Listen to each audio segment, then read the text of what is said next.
Nursing informatics के एक बहुत ही इम्पॉर्टेंट टॉपिक पर चर्चा करेंगे जिसका नाम है clinical knowledge and decision making. इस प्रेजेंटेशन में हम समझेंगे कि कैसे मॉडर्न हेल्थ केयर में नॉलेज को कैसे मैनेज किया जाता है और स्टैंडर्डाइज टर्मिनोलॉजीज यानी एक जैसे मेडिकल टर्म्स के इस्तेमाल करके डिसीजन मेकिंग को कैसे बेहतर बनाया जाता है। तो स्टार्ट करते हैं नॉलेज मैनेजमेंट से। इसका क्या मतलब है, आखिर ये है क्या? नॉलेज मैनेजमेंट एक ऐसा डिसिप्लिन है जो किसी भी ऑर्गेनाइजेशन की इंफॉर्मेशन एसेट्स को पहचानने, कैप्चर करने, इवैल्यूएट करने और शेयर करने का एक इंटीग्रेट अप्रोच है। आसान शब्दों में कहें तो नॉलेज मैनेजमेंट को आपसी लोगों में कैप्चर करने, डिस्ट्रीब्यूट करने और सही तरीके से इस्तेमाल करने का प्रोसेस है। अब सवाल उठता है कि हेल्थ केयर में इसकी ज़रूरत क्या है और क्यों है। देखिए, मॉडर्न पेशेंट केयर और रिसर्च की बुनियाद इन्फॉर्मेटिक्स और नॉलेज मैनेजमेंट पर टिकी है। हेल्थ केयर में हर रोज़ बहुत सारा मेडिकल डाटा जनरेट होता है। नॉलेज मैनेजमेंट से डाटा को ज़रूरी क्लिनिकल इन्फॉर्मेशन में बदला जाता है, जिससे क्लिनिकल प्रैक्टिस और पॉलिसी मेकिंग दोनों में बेहतर डिसीजन लिए जा सकते हैं। हम कह सकते हैं कि नॉलेज मैनेजमेंट डाटा को एक वैल्यूएबल एसेट्स यानी एक कीमती संपत्ति की तरह मैनेज करता है। हेल्थ केयर में इसका मेन गोल है कि मेडिकल डाटा के बड़े भंडार को कि ऐसी ज़रूरी क्लिनिकल इन्फॉर्मेशन में बदला जाए जो क्लिनिकल और पॉलिसी दोनों तरह के डिसीजन लेने में मदद कर सके। तो आगे बढ़ते हैं, अंडरस्टैंड करते हैं नॉलेज मैनेजमेंट क्लिनिकल कॉन्टेक्स्ट में इसका मीनिंग। नॉलेज का मतलब को समझेंगे हम अब। नॉलेज सिर्फ डाटा या इन्फॉर्मेशन से कहीं ज़्यादा है। ये ऑर्गेनाइज्ड और प्रोसेस इन्फॉर्मेशन है, जैसे प्रॉब्लम सॉल्व करने के लिए अप्लाई किया जा सके, जिसे इसका मतलब समझेंगे। नॉलेज सिर्फ डाटा या इन्फॉर्मेशन से कहीं ज़्यादा है। ये ऑर्गेनाइज्ड और प्रोसेस इन्फॉर्मेशन होती है जिसे प्रॉब्लम सॉल्व करने के लिए अप्लाई किया जा सकता है। नॉलेज दो तरह की होती है। टैसिट नॉलेज, ये सब्जेक्टिव और एक्सपीरियंस पर बेस्ड होती है, जिसे शब्दों या फॉर्मूलाज में बताना मुश्किल होता है। ये वो है जैसे नो टू हाउ, हाउ कोई भी काम कैसे होता है, जो एक्सपीरियंस प्रोफेशनल्स के पास होती है। एक एक्सपीरियंस नर्स को पेशेंट को देखकर ही एहसास हो जाता है कि उसकी हालत धीरे धीरे खराब हो रही है, भले वे उसके वाइटल साइंस स्टेबल हो। ये उनके सालों के एक्सपीरियंस पर बेस्ड होती है और इसे किसी मैनुअल में लिखा नहीं जा सकता। अगले टाइप की नॉलेज है एक्सप्लिसिट नॉलेज। ये ऑब्जेक्टिव और रैशनल नॉलेज है, जिसे शब्दों में, फॉर्मूलाज में, डॉक्यूमेंट्स में आसानी से लिखा जा सकता है। एग्जाम्पल से समझते हैं, किसी हॉस्पिटल का हाई रिस्क दवाई लेने का लिखा हुआ प्रोटोकॉल ये मेडिकल डाटाबेस में स्टोर किया जा सकता है, और ये वहाँ की इंफॉर्मेशन है। इसे एक्सप्लिसिट नॉलेज कहते हैं। अब बात करते हैं types of health care knowledge. Health care sector में अलग अलग तरह की नॉलेज इंपॉर्टेंट होती है। सबसे पहले पेशेंट नॉलेज, मतलब पेशेंट की हिस्ट्री, सिम्टम्स, प्रेफरेंसेस और लाइफस्टाइल, ये केयर प्लान बनाने में बहुत यूज़फुल होती है। दूसरी है प्रैक्टिशनर नॉलेज, जो डॉक्टर्स, नर्सेज और हेल्थ केयर प्रोफेशनल के एक्सपीरियंस और एक्सपर्टीज से आती है। ये उनके प्रैक्टिकल डिसीजन मेकिंग को गाइड करती है। अगला आती है मेडिकल नॉलेज, जो रिसर्च, क्लिनिकल गाइडलाइंस और साइंटिफिक एविडेंस से मिलती है, जैसे ड्रग इंट्रैक्शन या डिजीज ट्रीटमेंट प्रोटोकॉल। फिर आती है रिसोर्स नॉलेज, हॉस्पिटल के अवेलेबल रिसोर्सेज जैसे स्टाफ, इक्विपमेंट्स, बेड्स और मेडिसिन की अंडरस्टैंडिंग। फिर आती है प्रोसेस नॉलेज, मतलब हॉस्पिटल के वर्कफ्लो और स्टैंडर्ड प्रोसीजर्स जैसे कि admission procedure, discharge, infection control policies या और कुछ। देन आती है ऑर्गेनाइजेशन नॉलेज, ये इंस्टीट्यूशन की पॉलिसीज, कल्चर और हेल्थ केयर सिस्टम की ओवरऑल स्ट्रक्चर को समझता है। लास्ट में आती है रिलेशनशिप नॉलेज, जो ट्रस्ट और कोऑर्डिनेशन बिल्ड करता है between patient and families and health care team. इन सभी नॉलेज टाइप का कॉम्बिनेशन ये एक इफेक्टिव और होलिस्टिक हेल्थ केयर सिस्टम बनाता है। आगे हम बात करते हैं नॉलेज मैनेजमेंट स्ट्रैटेजीज की। तो टैसिट और एक्सप्लिसिट दोनों तरह की नॉलेज को शेयर करने के लिए दो मेन स्ट्रैटेजीज हैं। पहली, पर्सनलाइज स्ट्रैटेजी, इसका फोकस लोगों को आपस में कनेक्ट करना होता है। ये एक सोशल अप्रोच है जिसमें बातचीत और कोलैबोरेशन का इस्तेमाल होता है। एक एग्जांपल से समझते हैं, एक हॉस्पिटल वेबिनार ऑर्गेनाइज करता है जहां सीनियर सर्जन अपने एक्सपीरियंस और कॉम्प्लेक्स केसेस के डिसीजन मेकिंग प्रोसेस को जूनियर डॉक्टर या नर्सेज के साथ शेयर करते हैं। दूसरी तरफ आती है कोडिफिकेशन स्ट्रैटेजी। इसका मेन फोकस होता है एक्सप्लिसिट नॉलेज को कैप्चर, कलेक्ट और इंडेक्स करना जो आसानी से दोबारा इस्तेमाल हो सके। इसका मकसद है नॉलेज को खोने से बचाना और एक ही काम को बार-बार करने से रोकना। एक एग्जांपल से समझते हैं, एक ऑनलाइन सर्चेबल प्रोसीजर मैनुअल बनाना, जहाँ एक नर्स एक वुंड की हीलिंग या वुंड केयर के लेटेस्ट अप्रोच या लेटेस्ट अप्रूव्ड तरीके को जल्दी से देख सकती है।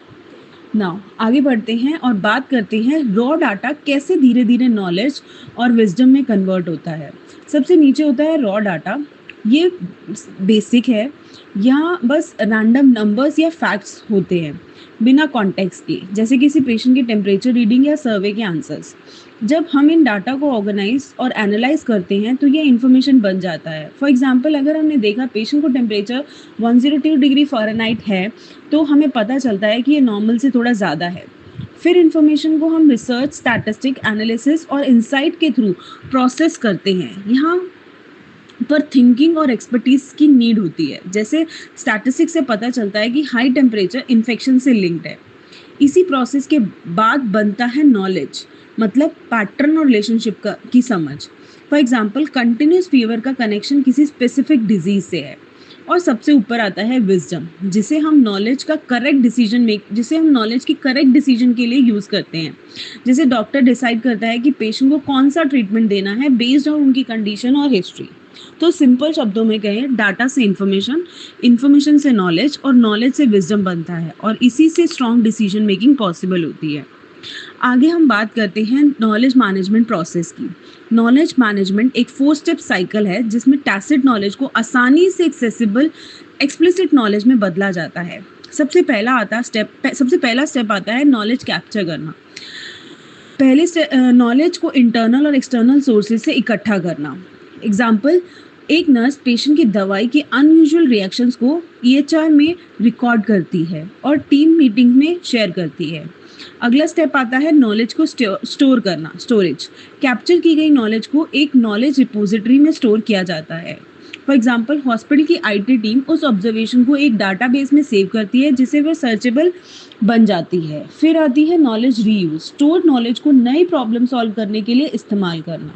1 साल बाद किसी और नर्स को वैसे ही केस मिलता है और वो हॉस्पिटल के पोर्टल से पुराने केस ढूंढकर जल्दी और बेहतर डिसीजन ले पाती है। अगला स्टेप और लास्ट स्टेप है नॉलेज डिसेमिनेशन, मीन्स ज़रूरतमंद लोगों तक नॉलेज को एक्टिवली शेयर करना। एक senior nursing officer hands on workshop में नई नर्सेस को IV कैनुला लगाने की टेक्निक सिखाती है, जिसमें वो अपने प्रैक्टिकल टिप्स भी शेयर करती है, जैसे कि टैसिट नॉलेज को। आगे हम बात करते हैं बेनिफिट्स ऑफ नॉलेज मैनेजमेंट। मतलब हेल्थ केयर ऑर्गेनाइजेशन और प्रोफेशनल दोनों के लिए नॉलेज मैनेजमेंट बहुत ही यूज़फुल है। क्यों? पहला कारण है improve decision making and policy. Knowledge management help करता है डॉक्टर्स और हेल्थ केयर स्टाफ को बेटर डिसीजन लेने में, स्पेशली क्लिनिकल सेटिंग्स में। साथ ही ये इफेक्टिव पॉलिसी बनाने में भी सपोर्ट करता है। अगला कारण है enhance quality and patient satisfaction. जब ऑपरेशन सिस्टमेटिक और ऑर्गेनाइज होते हैं, तो क्वालिटी इम्प्रूव होती है और पेशेंट सेटिस्फैक्शन बढ़ता है। फिर आता है efficiency and cost reduction. Knowledge management से प्रोसेस स्ट्रीमलाइन हो जाता है, इशू सॉल्व करने में टाइम कम लगता है और ओवरऑल कॉस्ट रिडक्शन भी कम हो जाती है। अगला कारण है organisation growth and learning. Knowledge management एक लर्निंग कल्चर बनाता है, एम्प्लॉयज़ को मोटिवेट करता है और नॉलेज शेयरिंग को प्रमोट करता है। ये डायरेक्टली एम्प्लॉयज़ रिटेंशन और ग्रोथ में भी हेल्प करता है। अगला बेनिफिट है platform to capture and manage knowledge. Knowledge management एक वैल्यूएबल सिस्टम प्रोवाइड करता है, जहां नॉलेज को कैप्चर, स्टोर और शेयर किया जा सकता है, जो लॉन्ग टर्म में ऑर्गेनाइजेशन के लिए एक एसेट बन जाता है। इन सब बेनिफिट की वजह से knowledge management health care system को स्मार्टर, एफिशिएंट और पेशेंट सेंटर्ड बनाता है। अब बात करते हैं barriers and challenges to knowledge management. जहाँ इतने फ़ायदे हैं, वहीं नॉलेज मैनेजमेंट को इम्प्लीमेंट करने में कुछ चैलेंजेस या रुकावटें भी आती हैं। पहला चैलेंज है ऑर्गेनाइजेशन एंड कल्चरल बैरियर्स। सबसे बड़ी रुकावट रेजिस्टेंस टू चेंज। कुछ हेल्थ केयर प्रोफेशनल नए सिस्टम को अपनाने में हिचकते हैं।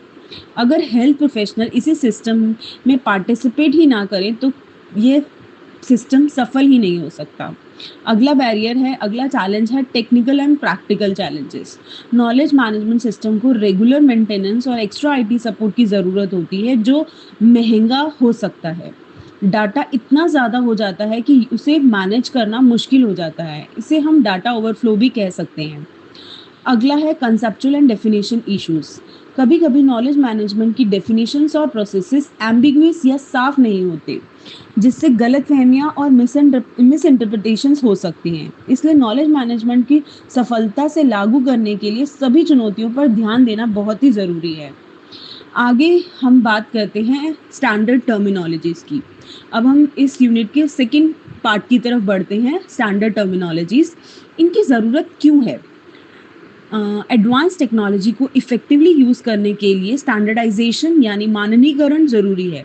इससे यूनिफॉर्म केयर, क्वालिटी और हेल्थ केयर प्रोफेशनल्स के रोल्स में क्लैरिटी आती है। पर ये है क्या? ये एक स्ट्रक्चर और कंट्रोल्ड लैंग्वेज है जो क्लिनिकल डॉक्यूमेंटेशन और रिपोर्टिंग में यूज़ होती है, ताकि हर कोई ही टर्म का एक ही मतलब समझे। इससे डाटा शेयर करने और एनालाइज करने आसान हो जाते हैं। तो एक स्टैंडर्डाइज्ड टर्मिनोलॉजी के बारे में बात करते हैं जो कि ग्लोबल है, अ ग्लोबल क्लिनिकल लैंग्वेज, स्नोमेड सीटी। इसका पूरा नाम है systematised nomenclature of medicine clinical terms. ये मेडिकल टर्म्स, कोड, सिनोनिम्स और डेफिनेशन का एक कॉम्प्रिहेंसिव कलेक्शन है जो ईएचआर में इस्तेमाल होता है। इसमें क्लिनिकल फाइंडिंग्स, प्रोसीजर्स, एनाटॉमी और दवाइयाँ सब कुछ कवर होता है। स्नोमेड सीटी और आईसीडी में एक बड़ा फ़र्क समझते हैं। स्नोमेड सीटी एक डिटेल्ड रेफरेंस टर्मिनोलॉजी जो क्लिनिकल केयर को डॉक्यूमेंट करने के लिए पॉइंट ऑफ सर्विस पर डिज़ाइन की गई है, जबकि international classification of disease that is ICD एक ब्रॉडर क्लासिफिकेशन सिस्टम है जो स्टैटिस्टिकल एनालिसिस, बिलिंग और रिपोर्टिंग के लिए यूज होता है। तो दोनों में फर्क समझा आपने? एक एग्जांपल से समझते हैं। ट्यूबरकुलोसिस सर्च करेंगे अगर हम स्नोमेड सीटी में, तो हमें बीमारी के अलग अलग टाइप्स और स्टेजेस के कोड्स मिलेंगे, जबकि अगर हम ट्यूबरकुलोसिस को आईसीडी में सर्च करेंगे तो रिपोर्टिंग के लिए जनरल कोड्स मिलेंगे। अब बात करते हैं स्टैंडर्डाइज्ड नर्सिंग टर्मिनोलॉजीज की। खास तौर पर नर्सिंग में इस्तेमाल होने वाली टर्मिनोलॉजीज की ये यूनिक कंट्रीब्यूशन को पहचानने, नर्सेज के यूनिक कंट्रीब्यूशन को पहचानने, डाटा को शेयर करने में, बढ़ावा देने में और नर्सिंग रिसर्च को बेहतर बनाने के लिए बहुत ज़रूरी है। तो एक क्लासिफिकेशन की बात करते हैं जो बहुत ही फेमस है, नंदा इंटरनेशनल। ये नर्सिंग डायग्नोसिस का क्लासिफिकेशन है। एक नर्सिंग डायग्नोसिस किसी व्यक्ति, परिवार या कम्युनिटी के एक्चुअल या पोटेंशियल हेल्थ प्रॉब्लम्स पर एक क्लिनिकल जजमेंट होता है। इसके बेसिस पर नर्सिंग इंटरवेंशन चुने जाते हैं। एक एग्जांपल से समझते हैं। अब एक एग्जांपल बताती हूँ नंदा इंटरनेशनल का। Risk for infection related to presence of central venous line, मतलब there is a risk of infection, किससे रिलेटेड है? Presence of CVP, central venous line, CVP line. ये एक नंदा डायग्नोसिस है। अब बात करते हैं नंदा आउटकम क्लासिफिकेशन की। ये पेशेंट आउटकम का क्लासिफिकेशन है जो नर्सिंग इंटरवेंशंस के प्रति सेंसिटिव होते हैं। ये नर्सिंग केयर कितनी असरदार है ये नापने में मदद करते हैं। फॉर एग्जांपल, जो हमने अभी डायग्नोस की बात करी, एक एनओसी मतलब नर्सिंग आउटकम क्लासिफिकेशन हो सकता है इसमें इन्फेक्शन की सिवियरिटी, जिसे 1 से 5 के स्केल पर नापा जा सके। अगला एक क्लासिफिकेशन है नर्सिंग टर्मिनोलॉजी में, ओमा सिस्टम। ये कॉम्प्रिहेंसिव रिसर्च बेस्ड सिस्टम है जिसमें असेसमेंट, इंटरवेंशंस और आउटकम तीनों कंपोनेंट होते हैं। ये कम्युनिटी और होम बेस्ड केयर में बहुत ही इस्तेमाल होते हैं। आप सबके ध्यान से सुनने के लिए बहुत बहुत थैंक यू। अगर आपका कोई सवाल हो तो आप कमेंट में पूछ सकते हैं। तो इस यूनिट को कंक्लूड करते हैं।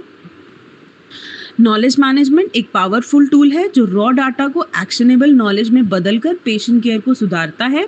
फिर हमने पढ़ा स्टैंडर्डाइज्ड टर्मिनोलॉजीज जैसे स्नोमेड सीटी या Nanda international modern health care informatics की रीढ़ की हड्डी हैं। इससे कम्युनिकेशन साफ होता है, इम्प्रूव होता है, डाटा शेयरिंग ईजी हो जाती है और बेहतर हो जाती है, और एनालिसिस भी इम्प्रूव होता है, आउटकम्स भी ईज़िली असेस होते हैं। इन दोनों कॉन्सेप्ट्स को मिलाकर हेल्थ केयर ऑर्गेनाइज़ेशन एक ऐसा सिस्टम बना सकता है जो सुरक्षित होगा, एफिशिएंट होगा और एविडेंस बेस्ड डिसीजन मेकिंग को सपोर्ट करता होगा।